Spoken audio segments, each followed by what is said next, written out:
हवाईजहाजको झ्यालबाट अँध्यारो छिचोल्दै गरेका कायरो सहरका चम्किला बत्तीहरू देखिन थाले।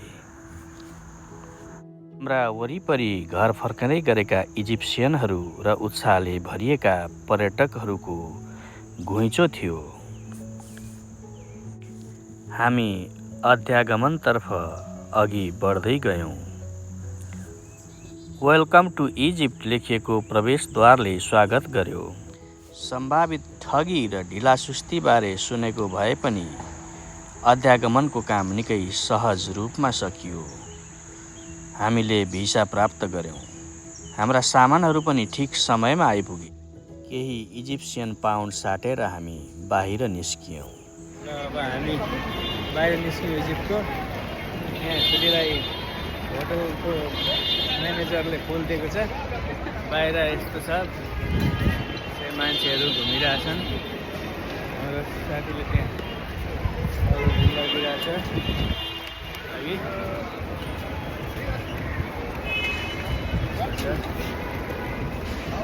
राति 11 बजेतिर हामी होटल म्यानेजर अब्दुलको गाडीमा बस्यौँ। गिजातर्फ जाने मुख्य सडकका दुवैतिर आधुनिक भवनहरू, झिलिमिली नियोन बत्तीहरू र सडक बत्तीहरू जगमगाइरहेका थिए। आधुनिक रङहरू जगमगाइरहेको यो प्राचीन सहरमा करिब 45 मिनट जति गुडेपछि हामी होटल पुग्यौँ। मध्यरात करिब 11:15 बजेतिर। हाम्रो नजर भने सिधै बाल्कनीतिर पुग्यो, जहाँ रातको जुन र बत्तीको प्रकाशमा 5000 वर्ष पुराना विशाल पिरामिडहरू उभिएका थिए।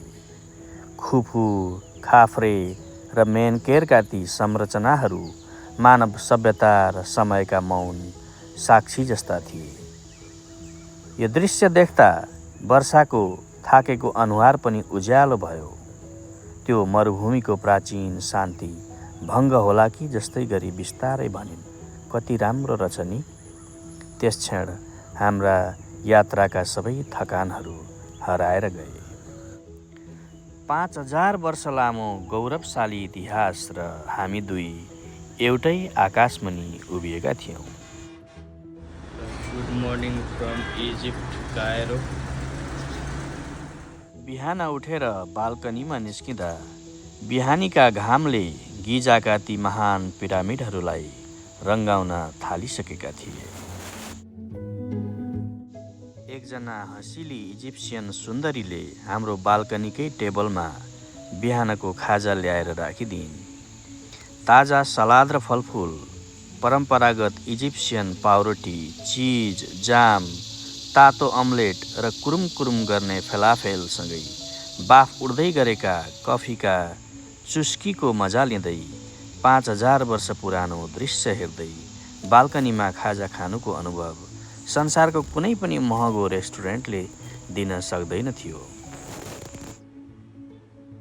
अब पिरामिडलाई नजिकै पुगेर सुमसुम्याउनु थियो। त्यसैले 5 मिनट पर्तिरको प्रवेशद्वार पुग्यौँ टिकट लिनका लागि। टिकट काट्ने ठाउँ अलिक अस्तव्यस्त थियो। स्थानीय व्यापारीहरू, सुवेनियर बेच्नेहरू, गाइडहरू पर्यटकलाई लोभ्याउन तछाड मछाड गरिरहेका थिए। हामीले त्यो भिड छिचोल्दै टिकट काट्यौँ।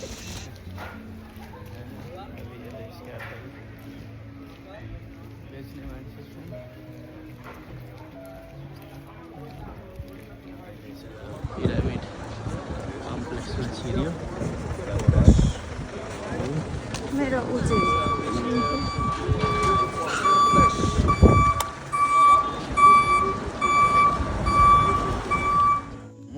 द्वारबाट भित्र छिर्ने बित्तिकै हामीलाई विशाल स्फिङ्क्सले, द ग्रेट स्फिङ्क्सले स्वागत गर्यो, जसलाई 4500 वर्ष अघि एउटै ठुलो चुनढुङ्गाको चट्टान खोपेर बनाइएको थियो। 20 मिटर अग्लो र 73 मिटर लामो सिंहको शरीर र राजाको टाउको भएको यो पौराणिक जीव क्षितिजतिर फर्केर मौन नजरले हेरिरहेको थियो सदियौँदेखि। नजिकै गएर हेर्दा यसको भाँचिएको नाक र प्राचीन ढुङ्गे अनुहारमा समयले पारेका डोबहरू स्पष्ट देखिन्थे। हामी स्फिङ्क्सलाई देब्रे पारेर पिरामिडतिर अघि बढ्दै गयौँ।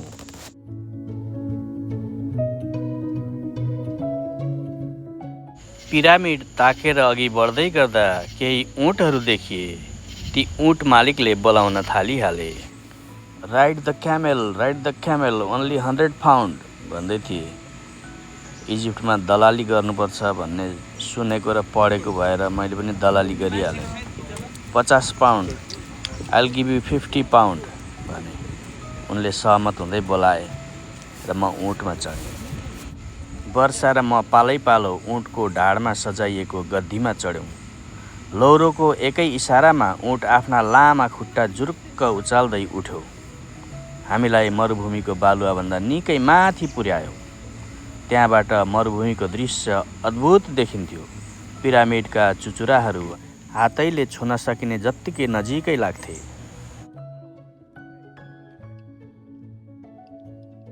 हामीले केही फोटो र भिडियोहरू खिच्यौँ र ऊँटलाई तल बसाउन भन्यौँ।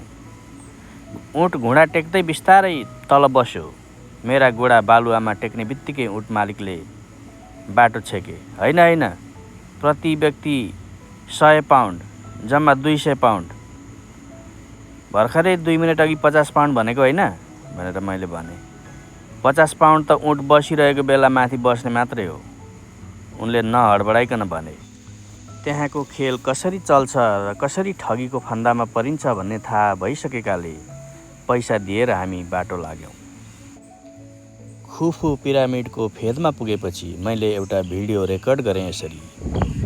हेर्नुहोस्, आजभन्दा 5000 वर्ष अगाडिका मान्छेहरूले बनाएको मानव निर्मित पहाड हो यो। यत्रा ढुङ्गाका ब्लक कसरी काटे, कसरी ओसारे, कसरी बोके, कसरी यो माथिसम्म पुर्यायो होला त्यत्रा मान्छेले। यो एकदम छक्क पर्न आएको, यहाँ छक्क नै परिराखिएको छ। यो आश्चर्य नै हो वास्तवमा। र यहाँ यस्ता धेरै पिरामिडहरू छन्। मुख्य चाहिँ 3वटा छन्, खुफु, खाफ्रे र मेनकेर भन्ने। यहाँका प्राचीन इजिप्टका राजाहरू फारो भनिन्थ्यो ती राजाहरूलाई। यिनीहरूले बनाएको हो। प्राचीन इजिप्सियन सभ्यता भनेको चाहिँ एकदमै धनी सभ्यताको रूपमा चिनिन्छ। वास्तवमा अहिले संसारमा जुन यो ज्ञानको इतिहास छ, त्यो इतिहास चाहिँ यो इजिप्ट प्राचीन मिश्रबाट नै सुरु हुन्छ। यो मिश्रेलीहरूले यो जुन पिरामिडहरू बनाएका छन्, यी पिरामिडहरू चाहिँ ठ्याक्क गणितीय हिसाबले तल हेर्दाखेरि वर्गाकार छन्, माथि हेर्दा त्रिभुज जस्तो देखिन्छ। ट्याक्क यिनीहरूको मापन उनीहरूले गरेका छन्। खगोल विज्ञानमा पनि उनीहरू प्रबल थिए भन्ने कुरा देखिन्छ उनीहरूले निर्माण गरेका यी ल्यान्डमार्कहरू हेर्दा। र प्राचीन पाश्चात्य दुनियाँका प्राचीन दार्शनिकहरू, थेल्स, गणितज्ञ दार्शनिक पाइथागोरस, प्लेटो जस्ता मानिसहरू अध्ययन गर्नका लागि यहाँ आउँथे। त्यो बेला पाइथागोरसले करिब 20 वर्ष जति यहाँ प्राचीन इजिप्टका एकजना पुजारीलाई गुरु थापेर उनी यहाँ पढेका थिए उनले। र ती महान गणितज्ञ पाइथागोरस जसका थियोरमहरू हामीले पनि आफ्नो ज्ञान यहीँबाट प्राप्त गरेका थियौँ। भनेपछि इजिप्सियनहरू, प्राचीन इजरायलीहरू गणितमा, विज्ञानमा, खगोलशास्त्रमा अब्बल थिएर नै यस्ता किसिमका ल्यान्डमार्कहरू उनीहरूले निर्माण गर्न सके भन्ने कुरा देखिन्छ यहाँ आएर हेर्दाखेरि। र यी प्राचीन मिश्रेलीहरू इजिप्सियनहरूबाट ज्ञान ग्रिकहरूमा सर्यो र ग्रिक जुन दर्शन छ, ज्ञान छ, ग्रिकहरूबाट रोमनहरूमा सर्यो। रोमनहरूले आफ्नो ज्ञान पुरै युरोपमा फैलाए, यता अरबतिर पनि सर्यो र बिस्तारै संसारमा जुन ज्ञान र दर्शनको विज्ञानको जो विकास भयो त्यसको आधार चाहिँ इजिप्ट नै हो, प्राचीन इजिप्ट। र यहाँबाट हेर्दाखेरि यी 5000 वर्ष पुराना, 4500 5000 वर्ष पुराना ईसापूर्व 2500 3000मा बनेका यी संरचनाहरू हेर्दाखेरि वास्तवमै म आज छक्क परिरहेको छु। यी मानव सभ्यताका महान आश्चर्यहरूमध्येको एक पुराना चाहिँ 7 आश्चर्यहरूमध्येको एक मात्र जीवित आश्चर्य हो यो मिस्रको पिरामिड। इजिप्टको कायरो नजिकै गिजामा छन् यिनीहरू। र आज हामी यहाँ घुमफिर गर्दैछौँ र यो चाहिँ मैले यहाँहरूमा पनि यो साझा गर्न पाएँ, खुसी लागेको छ। र यहाँहरू सबैलाई म हार्दिक नमस्कार भन्न चाहन्छु। प्राचीन मिस्रको सभ्यताको ज्ञानको केन्द्र यो इजिप्ट अथवा कायरो, अहिलेको त यो आधुनिक विश्वका 20 प्रमुख सहरहरूमध्ये पर्छ कायरो। र प्राचीन समयमा पनि यो सभ्यताको केन्द्र थियो। र यो केन्द्रबाट यहाँहरू सबैलाई हार्दिक नमस्कार अर्पण गर्छु। हस्त नमस्कार। हामी सबैभन्दा ठुलो पिरामिड खुफुको अर्कोतर्फ पुगिसकेका थियौँ। पिरामिडको विशाल भित्तापट्टि उभिएर माथि हेर्दा मानिसले बनाएको कुनै ठुलो पहाडलाई हेरिरहे जस्तो लाग्थ्यो। हामी मानिस कति साना छौँ भन्ने महसुस हुन्थ्यो। यो संरचना सुरुमा 146 मिटर अग्लो थियो र यसमा करिब 23 लाख ठुला ढुङ्गाका ठुल्ठुला ढ्याकहरू प्रयोग गरिएका छन्, जसमा कतिपयको तौल त 80 टनसम्म छ। 5000 वर्ष अघिका मानिसहरूले कसरी यी विशाल ढुङ्गाहरू काटे, ल्याए र यति गणितीय शुद्धताका साथ एकमाथि अर्को राखे होला भन्ने जिज्ञासाले हामी भरिएका थियौँ। वास्तवमा यो बनाउन करिब 1 लाख कामदारले दिनको 10 घन्टाका दरले 20 वर्षसम्म काम गरेका थिए। चान्चुने कुरा थिएन यो।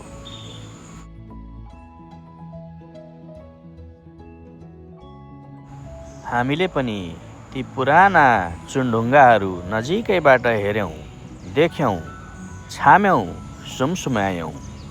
हजारौँ वर्ष पुरानो मानव इतिहासको ढुकढुकी सुन्यौँ। अरू पर्यटकसँगै हामी पनि खुफु पिरामिडको प्रवेशद्वारतिर लहरियौँ। Welcome to Egypt my friend भन्दै एकजना स्कार्फ विक्रेता हामी भएतिर आए। हामीले केही भन्नै नपाई, आउनुहोस् मरुभूमिको तातोबाट जोगिने स्थानीयहरू कसरी स्कार्फ बाँध्छन् म देखाइदिन्छु भन्दै हाम्रा टाउकामा स्कार्फ बेर्न थालिहाले। त्यसपछि वर्षाको टाउकोमा पनि बाँधिदिए। अति राम्रो देखिएको छ, यो विशेष उपहार मात्र 100 पाउन्ड भन्न थाले। बाहिर 25 पाउन्डमा बेच्दै थियो त भनेको no, here is different price भन्न थाले। टाउकामा बाँधेको स्कार्फ कसरी निकाल्नु? त्यसपछि फेरि अर्को ठगीको फन्दामा परियो भन्ने ठान्दै 100 पाउन्ड दिएर हामी पिरामिड चढ्ने गेटतिर लाग्यौँ।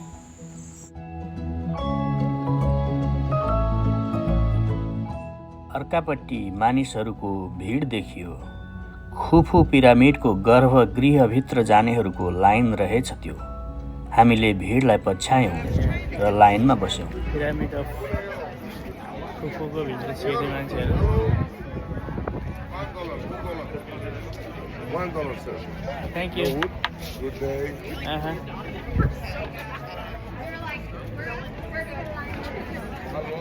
ठुल्ठुला ढुङ्गामा टेक्दै हामी पिरामिडको अलिक मास्तिर उक्लियौँ। साँघुरो अँध्यारो गुफाको मुखमै पुग्यौँ।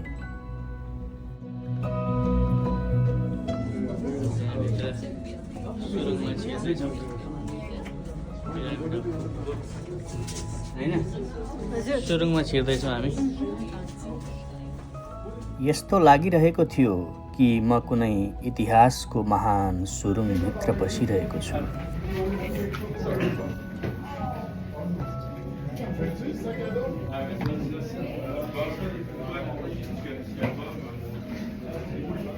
अलिक मास्तिर चढेपछि त बिस्तारै हिँड्न सकिने, कुप्री परेर मात्रै हिँड्न सकिने ठाउँ आयो।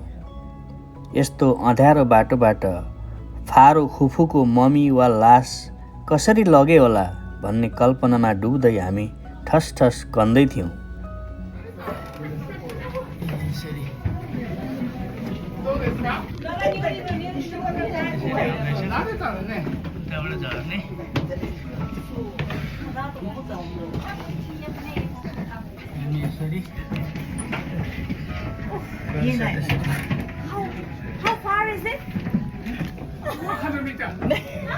यो सुनेपछि वर्षाले भनिन्, no I don't want to go, म फर्किन्छु। उनी फर्केपछि पनि म केही बेर त्यो सुरुङ उक्लिरहेँ। केही बेरपछि अक्सिजनको कमी भए जस्तो कसो कसो हुन थाल्यो। अरू पनि कोही फर्केको देखेपछि मलाई पनि त्यो चेपे सुरुङ छिचल्न मन लागेन र म पनि फर्किएँ। सजिलो छैन। पिरामिड अफ खुफुको भित्र जानेर आउने बाटो यस्तो छ।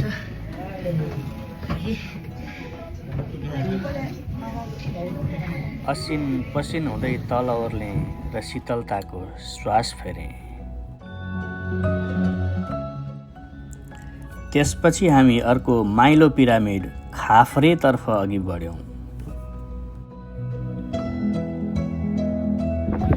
अब हामी चाहिँ यहाँ त्यो परको खुफुबाट यता खाफ्रेको आँगनमा आइपुग्यो। यो खाफ्रे हो, पिरामिड अफ खाफ्रे। यो चाहिँ त्यो छोरो बाउ खुफु, छोरो खाफ्रे। अर्को नाति छ मेन केयर भने, त्यसको नातिको पनि जानुपर्ने छ। अब रमाइलो छ, टुरिस्टहरू भरिएका छन् पुरै है, धेरै मान्छेहरू चहलपहल छ, गुल्जार छ, घाम लाग्न थाले, अलिअलि शीतल छ वातावरण त, सिरसिर हावा चलिरहेको छ, रमाइलो छ।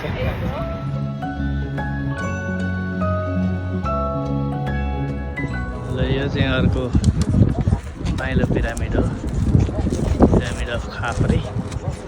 अदर साइड अर्कोपट्टि हो, र यतापट्टि अर्को छ पिरामिड अफ मेन केयर भन्ने।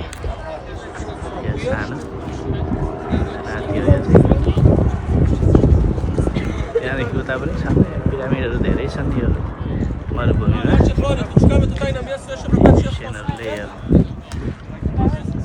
प्राचीन समयमा 5000 वर्ष अगाडि बनाएका छन् विभिन्न किसिमका पिरामिड संरचनाहरू। यो चाहिँ एक किसिमका च्यानहरू हुन्, त्यो बेलाका राजाका च्यानहरू, खुफु खाफ्रे मेन केयरका च्यानहरू हुने। जति बेला विश्वका अधिकांश भागमा मानिसहरू गुफामै वा जङ्गलमा बसिरहेका थिए, यहाँका मिश्रेलीहरू भने यस्ता विशाल संरचनाहरू बनाइरहेका थिए। अचम्मकै कुरो छ नि यो पनि।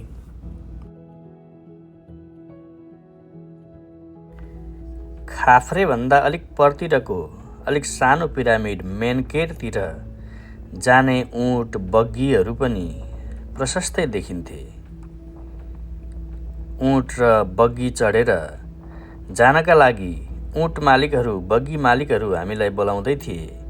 ओन्ली $200, 200 पाउन्ड, क्यामेल राइड प्लिज भन्दै थिए। तर हामीले यो चर्को घाममा ऊँटहरू नचढ्ने विचार गऱ्यौँ र हामी हिँडेरै त्यतातिर गयौँ। रङ्गी बिरङ्गी कम्बल र गहनाहरूले सजाइएका ऊँट बग्गीहरू राम्रै देखिन्थे। त्यो मरुभूमिमा बडो कष्टसाथ हिँडिरहेका देखिन्थे। ऊँटहरू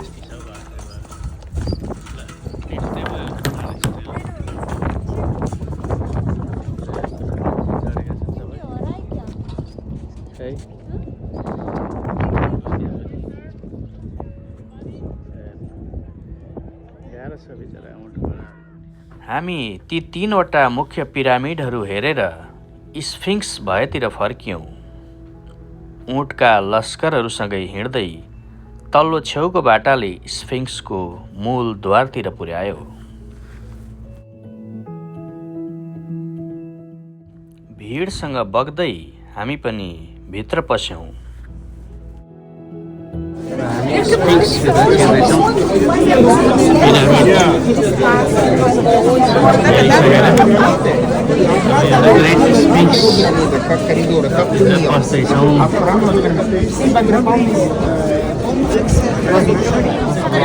स्फिङ्क्स भनेको यिनै हो।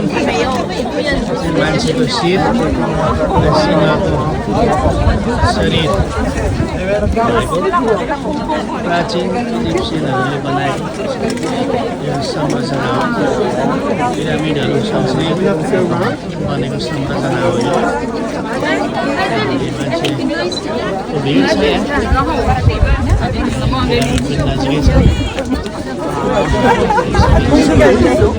दर्शन पाउन मानिसहरू धेरै नै भिड छ।